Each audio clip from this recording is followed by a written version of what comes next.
Welcome back to a special edition of In the Hot Seat here on the Podium Finish and the Podium Finish Live. I'm Rob Tiongson, and I'm joined alongside today the most recent NASCAR Cup Series winner and the next round of eight entry.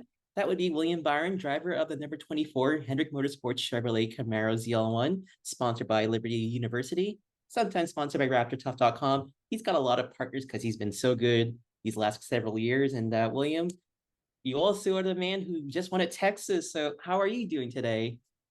I'm good. Thanks for having me. Of course, it's my pleasure. And of course, if folks are living under a rock, hope they're not, because William is not just the most recent winner at Texas. He is also one of the reasons why Hendrick Motorsports just recently got its 300th Cup Series victory as an organization. So to kick things off with this, I mean, how special was it for you to be a catalyst with your team to get this milestone victory?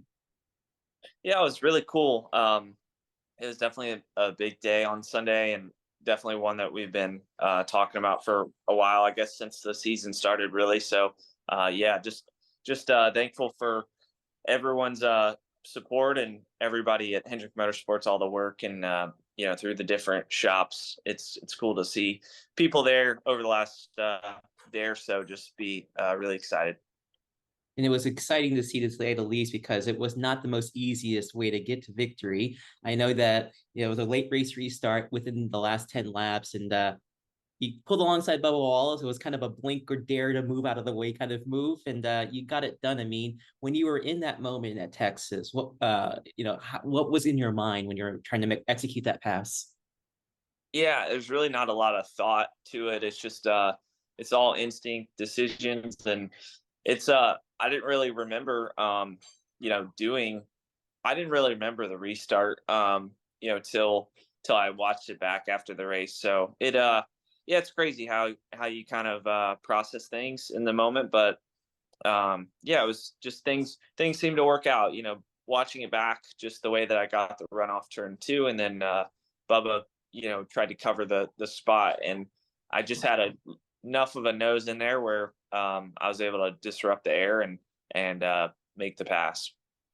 It was certainly one of those breathtaking moments, not like Talladega craziness, which we'll talk about in a second, but as in terms of what we saw last Sunday at Texas, I mean, it was pretty tricky, certainly treacherous on some, but you and your number 24 team got the job done when it really counted. And knowing that you've got this round of eight spot, how much of a, I don't want to say relaxing moment is it, but now how good is it to feel that you can be on the offensive now?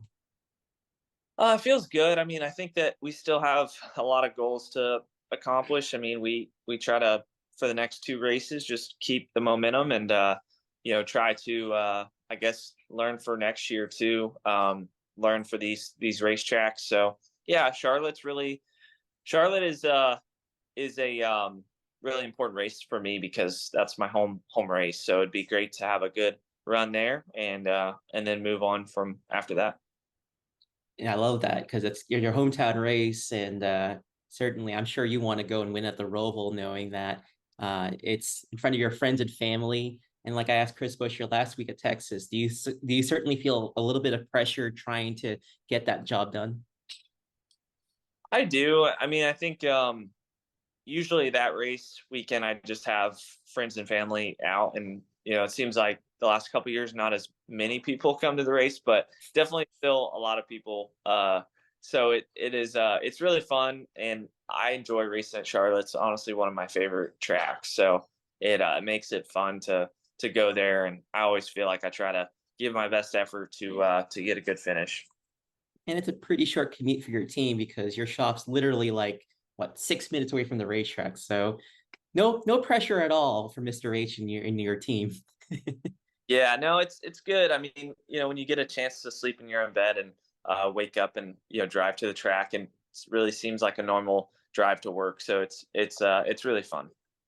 I can relate to that because it's sometimes you guys do it almost every single weekend, but just to try to travel on the road, even in your motor coach, you might be comfortable, but to be in your own home, there's nothing better than that for sure. And one of the things that you can have at your home that you can bring on the road, I'm sure, is your puppy, Frankie. I'm sure he's growing up. And what's it been like for you to be a dog parent? Yeah, he's sitting right here, so he's been good lately. We traveled to Texas together, and he was really good the whole time. It was really hot, so I felt for him with all his fur, but yeah, he's been good. So he's gonna, I don't know if he's coming to Talladega or yeah, he's coming to Talladega, so we're looking forward to that.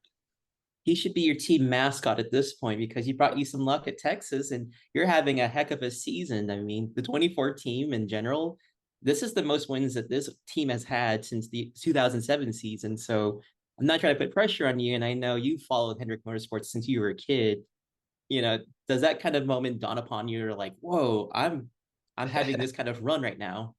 Yeah, it's super cool. I mean, I think back to, I was a big race fan in 2007. That was really when I was watching a lot of the races, and it was really Jeff and Jimmy winning a lot of races. So yeah, it's cool, and hopefully we keep it up. Yeah, they started letting me take Frankie on the flights, so he comes to about every race now. Good, because I, as a dog parent, it's tough when they're staying at home and you're at the racetrack. So at least you have him to see whether you win or no matter what happens in the race. It's always fun to have that little jump at home. It's great, and it makes you feel like anything's okay in your day. Let me ask you this, because it's just to think ahead of Talladega, which one of the last super speedway races we had this year, the last one rather. And I've noticed looking at your statistics this season, William, you are really phenomenal with these tough tracks that it's like a chess game at 200 miles an hour. What is it about these super speedways that has you feeling comfortable and confident at these tracks, knowing that some have little bit of trepidation with it? Yeah, I don't know. I mean, I haven't personally felt that good at this super speedways this year, but we've got the Atlanta win, so that was good. That's kind of like a super speedway, I guess. But yeah, I mean, Talladega and Daytona is kind of its own beast. I feel like personally, we're maybe a little bit better at Talladega than we are Daytona, but yeah, it's they're tough. So we gotta show up prepared and hopefully do a good job. And I'm sure that now that you guys are locked in, not to kind of ask that beat reporter question, if you will, but your teammate Kyle Larson's now in the eighth and precarious spot of trying to make it above the cutoff line. Is there likely a conversation to be had to help in number five during this weekend? Yeah, I mean, we definitely want to help those guys as much as we can. So it's kind of all hands on deck to try to help those guys do well. So just the goal first off is to try to get to the front and then race from there. And if you can, I'm sure you want to get your another victory here and add to your playoff point total, which is really, really surmount. Like it's incredible what you got this year. And one of the things that's been fun to watch with your victories is the big hat, which Kyle somehow did not fit into, but you make it look good. What started the whole big hat routine?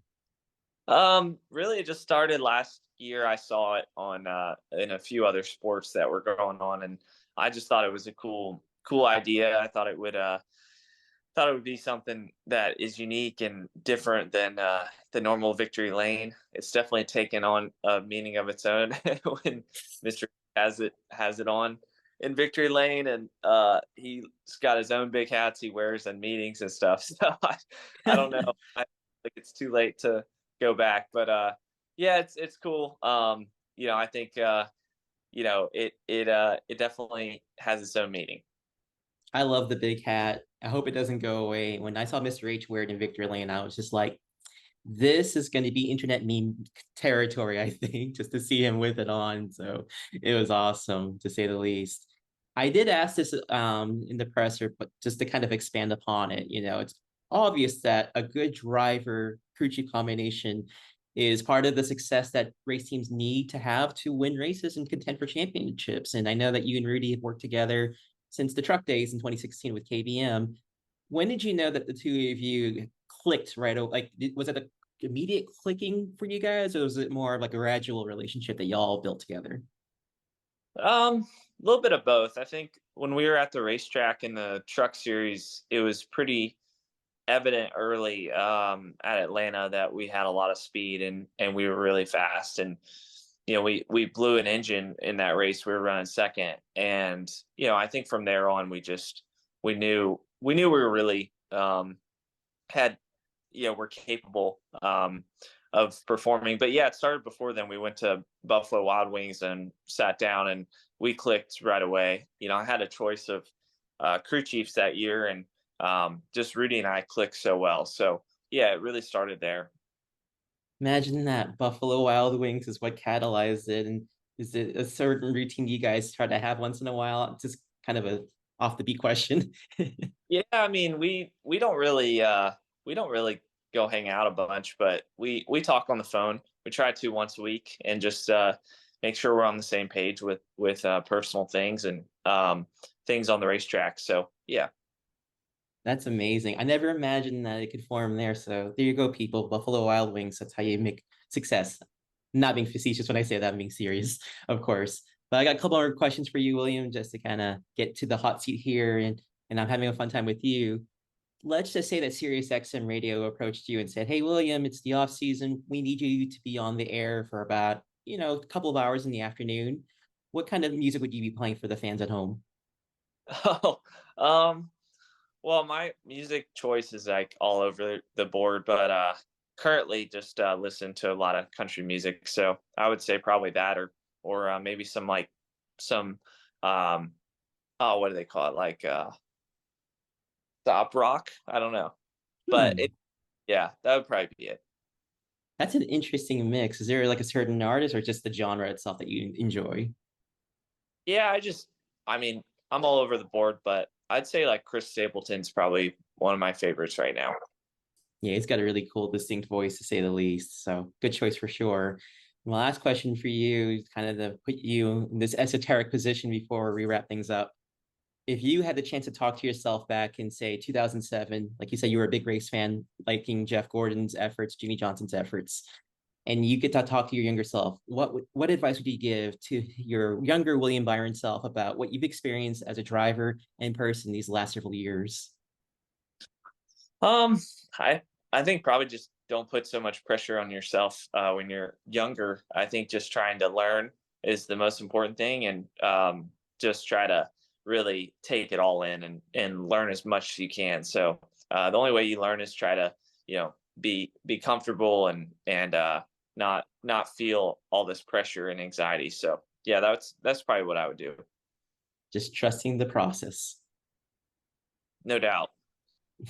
Well, good stuff, my friend. Do you have anything else you want to say to the race fans at home or anybody that are fans of the number 2014? No, that's about it. I appreciate it. You got it. Well, ladies and gentlemen, that was William Byron here in the hot seat. Check this out on the podcast and on the article coming up this week for Talladega. So thanks again, William. I appreciate it, my friend.